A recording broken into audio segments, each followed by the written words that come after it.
आती थी केजरीवाल भ्रष्ट है, केजरीवाल भ्रष्ट है।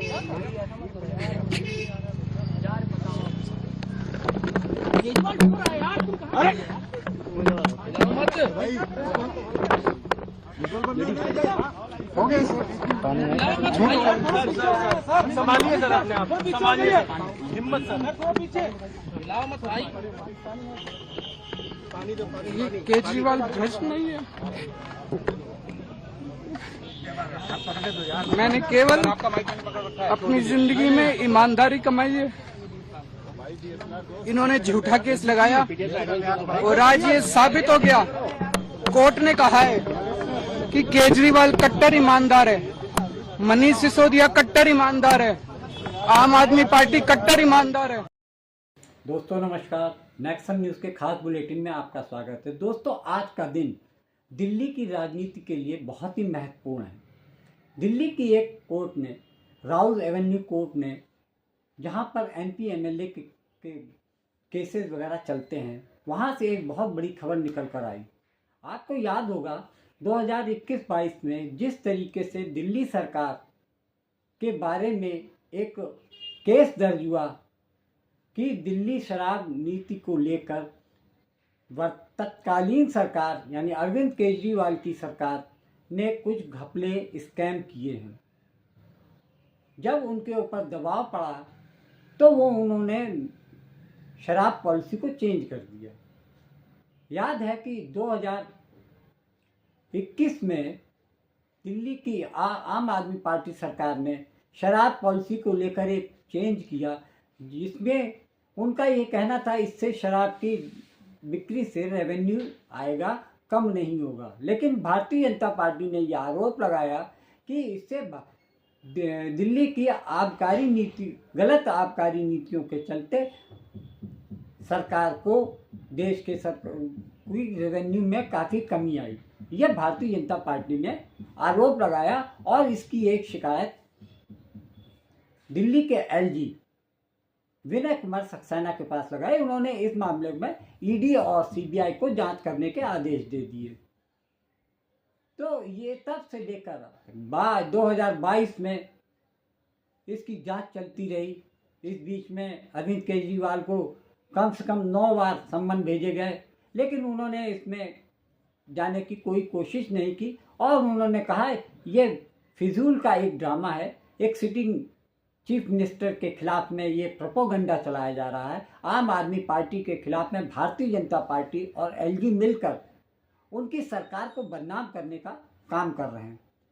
फिलहाल मामला चलता रहा, जांच बैठती रही। ईडी और सीबीआई ने मौका लगाकर चारों तरफ से आम आदमी पार्टी को, सरकार को घेर लिया और अरविंद केजरीवाल को 2024 में नवंबर में गिरफ्तार कर लिया और उनको तिहाड़ जेल भेज दिया।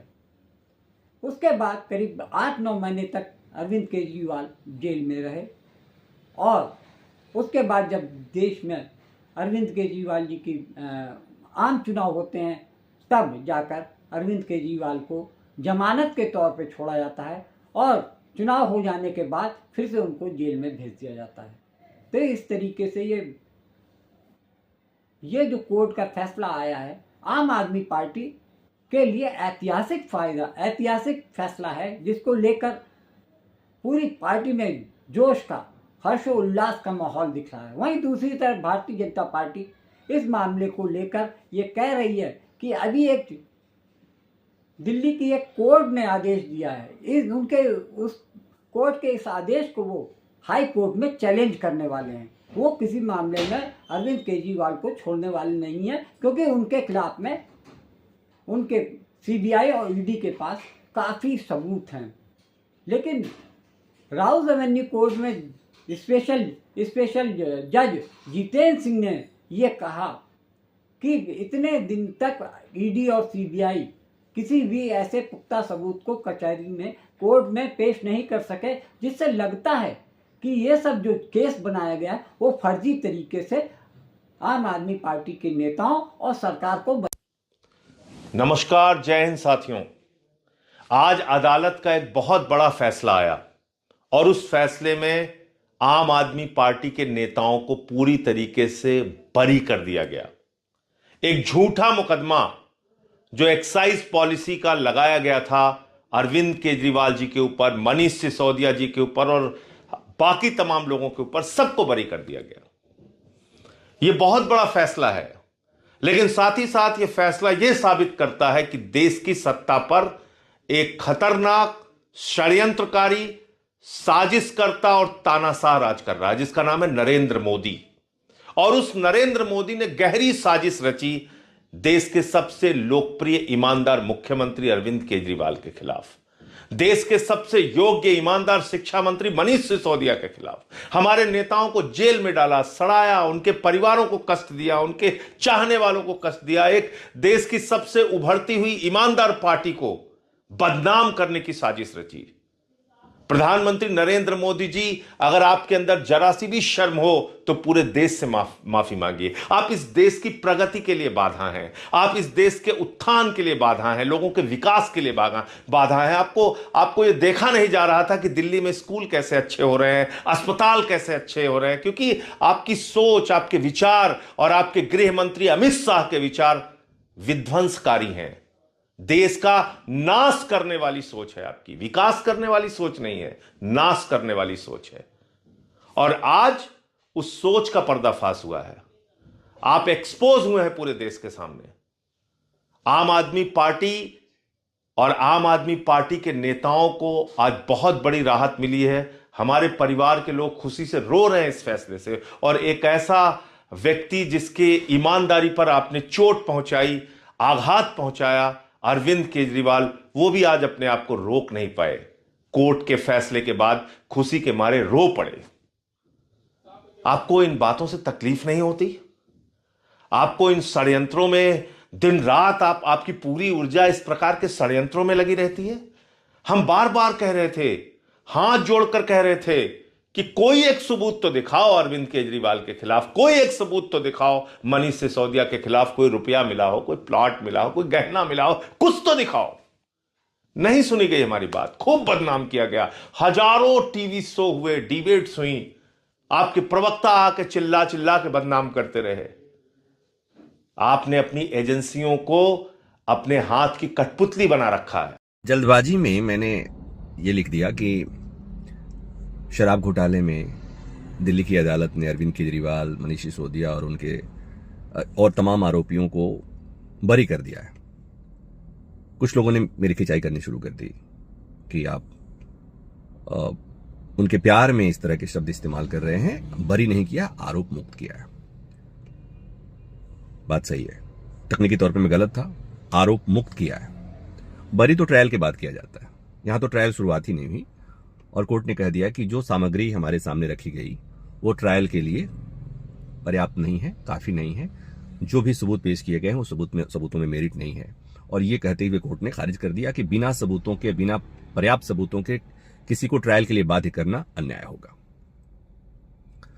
तो आरोप मुक्त जो बरी होने से भी ज्यादा खतरनाक मसला है जांच एजेंसी के लिए, कि अदालत ने आपके द्वारा जो तथ्य, जो सबूत इकट्ठा किए गए थे उसको नाकाफी माना कि आपने जो भी किया अपने पास, आपके आरोपों में कोई दम ही नहीं है। और इस तरह से कोर्ट ने मना कर दिया। तो मामला हाईकोर्ट चला गया है। हाईकोर्ट में कुछ दिन रहेगा, जब तक रहेगा तब तक ये बातें होंगी कि मामला तो पेंडिंग है, मामला तो हाईकोर्ट में है। लेकिन इसमें एक चीज हुई है, वो ये हुई है जो मुझे लगता है कि जज साहब कुछ अति उत्साह में थे, जो उन्होंने कह दिया कि इस मामले में आईओ के खिलाफ डिपार्टमेंटल इंक्वायरी की जाए। मुझे लगता है कि ऐसा होता नहीं है ऐसा, और इसी आधार पर इस फैसले को चुनौती दी जाएगी और इसमें मेरिट भी है। करना था तो सीबीआई डायरेक्टर को करना था ना, आईओ तो बहुत छोटा अधिकारी होता है, और ऐसे संवेदनशील मसले में तो सीधे सीबीआई डायरेक्टर से पूछा जाना चाहिए कि जिस मामले ने एक राज्य की सरकार, एक पार्टी को, एक मुख्यमंत्री को, उप मुख्यमंत्री को सलाखों के पीछे भेजा हो, जेल भेजा हो, तो उस मामले में केवल आईओ से बात नहीं बनेगी। सवाल उठाना है तो पूरी एजेंसी पर उठाइए, और एजेंसी पर उठा रहे हैं तो डायरेक्टर पर उठाइए। शराब दिल्ली की शराब नीति स्कैम को लेकर भारतीय जनता पार्टी ने और जांच एजेंसियों ने इस कदर मुहिम चलाया कि अरविंद केजरीवाल समेत लगभग उनकी टॉप लीडरशिप को जेल जाना पड़ा। अरविंद केजरीवाल के साथ साथ मनीष सिसोदिया को भी जेल में भेजा गया। उनका कहना था कि मनीष सिसोदिया भी इस गैंग के प्रमुख सदस्य हैं और अरविंद केजरीवाल को तो इस गैंग का सरगना तक घोषित कर दिया गया। कोर्ट ने, राउज एवेन्यू कोर्ट ने इस कांड में जो जितने भी आरोपी थे 22-23 लोगों को पूरी तरीके से बाइज्जत बरी करते हुए कहा कि सीबीआई की जो नीयत इस मामले में दिखी वो काफ़ी संदेहास्पद है और उन्होंने जितेंद्र सिंह ने साफ साफ कह दिया कि सीबीआई ने जो जांच में लापरवाही बरती है, इतने दिनों तक कोर्ट को गुमराह करने की कोशिश की, एक भी सबूत वो अरविंद केजरीवाल और अन्य नेताओं के खिलाफ में लाने में सफल नहीं रहे। तो उन्होंने कहा क्यों ना इन लोगों के खिलाफ में, सीबीआई के ऑफिसर्स के खिलाफ में, जिन्होंने अरविंद केजरीवाल और अन्य नेताओं के खिलाफ में साजिशन, झूठी रिपोर्ट तैयार की और उसके लिए क्यों ना उनके खिलाफ में विभागीय जांच बैठाई जाए। उन्होंने स्पष्ट कह दिया कि सीबीआई इन अफसरों के खिलाफ में जांच करके कोर्ट को सबमिट करे। ये तो आपको मालूम है कि किस तरीके से अरविंद केजरीवाल काफ़ी दिनों तक जेल में रहे। मनीष सिसोदिया डिप्टी सीएम दिल्ली के, वो कम से कम डेढ़ से दो साल तक जेल में रहे। सबसे ज़्यादा जो सजा भुगतने वालों में सत्येंद्र जैन, जो कि दिल्ली के स्वास्थ्य मंत्री रहे, वो कम से कम 2 साल से अधिक उनको जेल में बिताने पड़े। बाद में उनकी हेल्थ इशू को देखते हुए उनको जमानत पे बाहर किया। केजरीवाल जी जो भी मन में आता है कह देते हैं। पहले आए थे, छोटी सी गाड़ी थी, कहा था नए तरीके की राजनीति करूंगा। इलेक्ट्रिक पोल पर चढ़ गए थे, याद होगा आपको, याद है कि दिल्ली को बदल देंगे।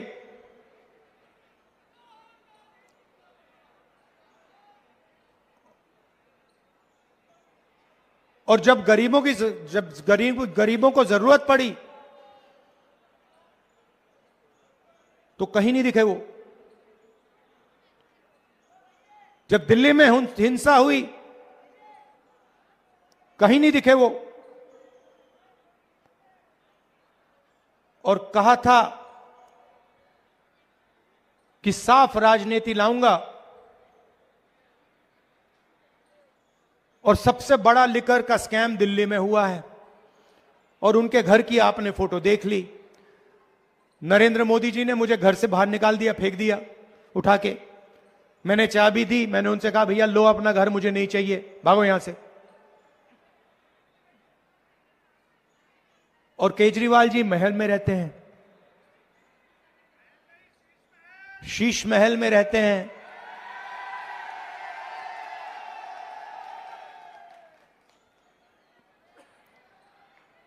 तो ये सच्चाई है।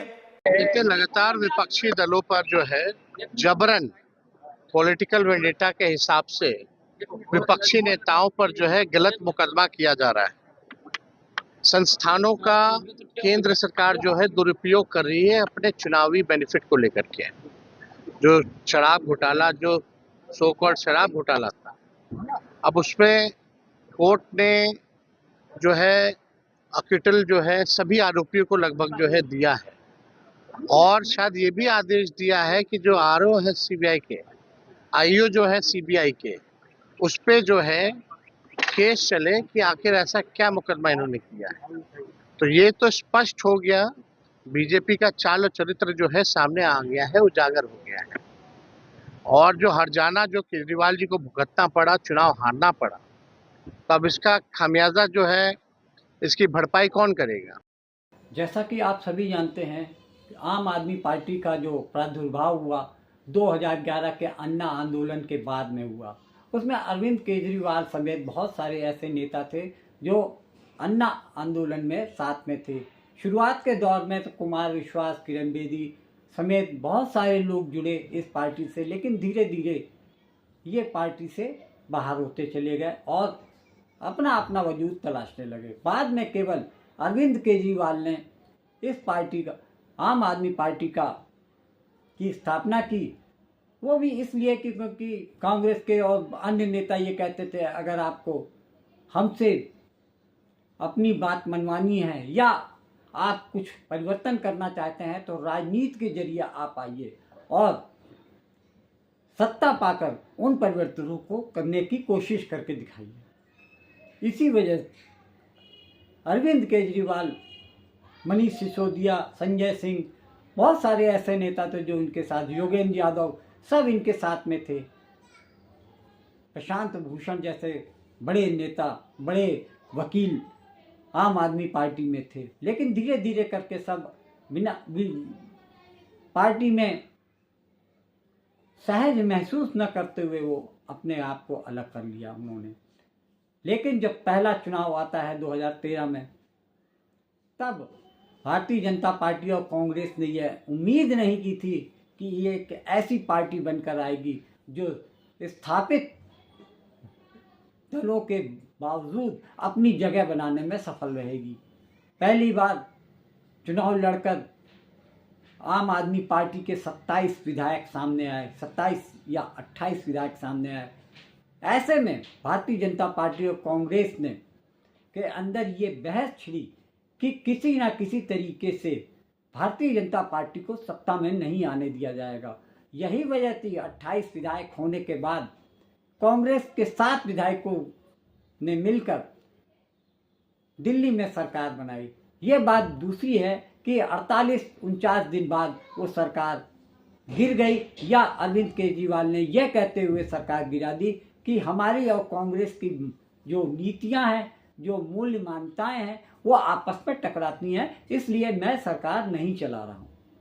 ये समझ लीजिए कि उसके बाद आम आदमी पार्टी ने इतिहास रच दिया। 70 सीट में 67 सीट जीतकर कीर्तिमान बना दिया और कांग्रेस और भारतीय जनता पार्टी के दांत खट्टे कर दिए। भारतीय जनता पार्टी के तो 3 विधायक आ गए, लेकिन कांग्रेस का खाता भी नहीं खुल सका। विश्वास करिए किस तरीके से 10 साल तक भारतीय जनता पार्टी को आम आदमी पार्टी और अरविंद केजरीवाल के नेतृत्व में दिल्ली में पैर जमाने नहीं दिए, पूरी ताकत लगा दी। केंद्र सरकार पूरी तरीके से गली गली में घूमी, लेकिन सत्ता में आने में सफल नहीं हो सकी। यही कारण था कि अरविंद केजरीवाल और आम आदमी पार्टी भारतीय जनता पार्टी के लिए एक बुरा स्वप्न बनकर रह गए थे। वो किसी ना किसी तरीके से आम आदमी पार्टी को हुक एंड कुक हराना चाहते थे। इसके लिए उन्होंने चुनाव आयोग से भी गठबंधन किया और लोकल प्रशासन की मदद से अरविंद केजरीवाल की पार्टी को 2025 के चुनाव में हराने में सफल हुए। इसमें उन्होंने भरपूर तरीके से सत्ता का प्रयोग किया। चुनाव आयोग की जो एक पक्षीय कार्यवाही भी देखने को समझ में आई। 30% वोट आम आदमी पार्टी के काटते हुए भारतीय जनता पार्टी के 20% वोट बढ़ गए। इस तरीके से 50% जो वोट कटे, उसकी वजह से अरविंद केजरीवाल के बहुत सारे 50 से अधिक 40-45 विधायक हार गए। उसका कारण ये भी था कैंडिडेट उतारे सभी सीट पे। उससे नुकसान भारतीय जनता पार्टी को तो नहीं हुआ, लेकिन अरविंद केजरीवाल को भारी नुकसान हुआ। उसके इस चुनाव में केवल 22 विधायक जीत के आए। अरविंद केजरीवाल, मनीष सिसोदिया, सत्येंद्र जैन और सौरभ भारद्वाज जैसे कद्दावर नेताओं को हार मिली। इस चीज से भारतीय जनता पार्टी को इस बात की खुशी हुई कि वो सत्ता में आ गए